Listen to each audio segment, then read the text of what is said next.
Alam niyo ba, may isang kwento, parang alamat na nga tungkol sa isang bayani na nabuhay sa isang panahon kung saan ang pinakamahalagang libro sa buong mundo ay literal na nakakadena at nakatago. Ito ang kwento ng taong naglakas loob na kalagi ng mga tanikalang yon. Saglit lang, isipin niyo yan ha, kasi yan mismo yung problema ng mga tao daan-daan taon nang nakalipas. At yung sagot sa tanong na yan, yun ang nagpabago sa takbo ng kasaysayan. Sige, balik tanaw muna tayo. Punta tayo sa England noong ika-14 na siglo. Isang panahon na ibang-iba sa ngayon, kung saan ang salita ng Diyos, ang Biblia, ay parang isang nakatagong kayamanan. Tingnan nyo to, sa isang side andyan yung mga leader ng simbahan, sila yung mga edukado. Sila lang yung nakakabasa at nakakaintindi ng Latin, yung wika ng Biblia noon. Tapos sa kabilang side, yung mga ordinaryong tao, ang salita nila, English. Para sa kanila, ang Biblia ay isang saradong aklat, mga salitang wala silang ideya kung anong ibig sabihin. Grabe yung agwat, di ba? Pero, alam nyo, walang kadiliman na magpapakailanman. May mga senyales na ng pagbabago, na may parating na liwanag. At kasabay ng bukang liwayway na yan, ang pagdating ng ating bida. So sino ba tong bida natin? Siya si John Wycliffe na tinaguri ang tala sa umaga ng reformasyon. Ganda ng pangalan, no? Parang siya yung unang sinag ng araw pagkatapos ng isang napakahabang gabi. Hindi lang para sa England, kundi para sa buong mundo. At hindi to basta-basta ha. Si Wycliffe sobrang talino niyan sa kolehiyo. Inaral niya halos lahat ng pwedeng aralin. Pilosopiya, mga batas ng simbahan, batas sibil, you name it. Pero sa lahat ng pinag-aralan niya, may isang libro na talagang nakakuha ng puso't isip niya, ang Biblia. At dito talaga nagsimula ang lahat. At sa pagbabasa niya ng Biblia, boom! Para siyang nakahanap ng ginto. Dito niya natuklasan ang isang bagay na nakakamangha. Nakita niya yung mga katotohanang hindi na masyadong naituturo ng simbahan noon, tulad ng kaligtasan sa pamamagitan ni Kristo. Para sa kanya, ito na yung sagot. Ito yung katotohanang dapat malaman ng lahat ng tao. Siyempre, lahat ng bida may kontrabida. Kay Wycliffe, ang mga kalaban niya ay yung mga praile na nagkalat sa buong England. At yung laban na to, dito talaga nasubok ang tapang niya. So, ano bang problema sa mga praile na to? Well, ayon kay Wycliffe, grabe. Sa halip na maging ehemplo, namumuhay sila sa luho, habang yung mga donasyon na para dapat sa mga mahihirap napupunta sa kanila. At ang mas malala pa, nagbebenta sila ng kapatawaran. Imagine, parang binebenta nila yung tiket papuntang langit.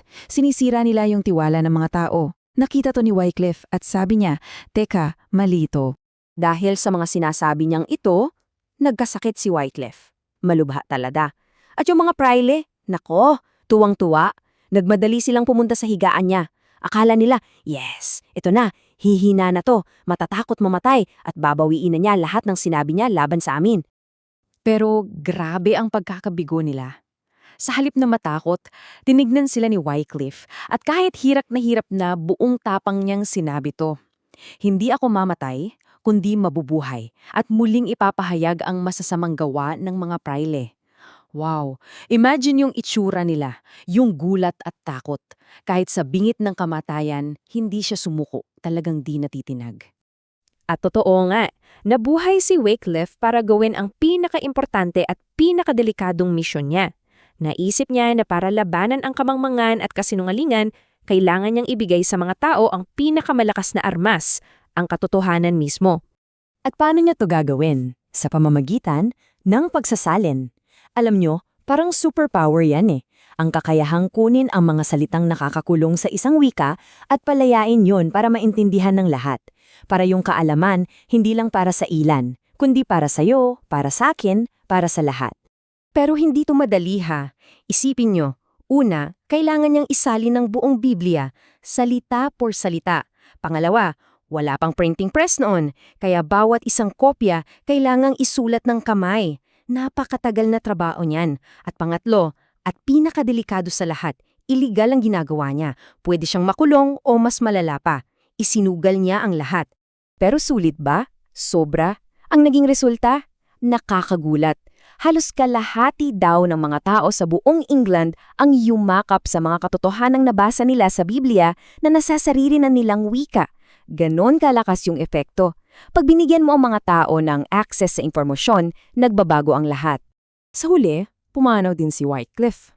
Pero yung sinimulan niya, hindi yun namatay kasama niya. Dahil ang pamana niya ay hindi isang bagay, kundi isang ideya. At alam nyo, ang mga ideya, napakahirap patayan. Tingnan nyo kung anong nangyari. Okay, namatay si Wycliffe noong 1384. Pero mahigit 40 years later, sa sobrang galit pa rin ng mga kaaway niya, anong ginawa nila? Hinukay nila yung mga buto niya. Can you believe that? Tapos, sinunog nila at yung abo itinapon sa ilog. Akala nila, yun na yun, tapos na ang kwento ni Wycliffe. Pero yung ginawa nilang yun, naging perpektong simbolo pala.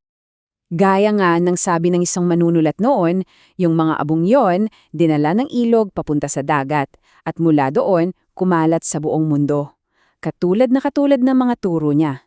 Yung ideya na ang Biblia ay para sa lahat, hindi na kailanman mapipigilan. Kaya naman, ang kwento ni John Wycliffe ay nag-iiwan sa atin ng isang mahalagang tanong. Sa panahon natin ngayon, sa mundo natin, ano yung mga ideya o katotohanan na sa tingin nyo ay karapat-dapat ipaglaban?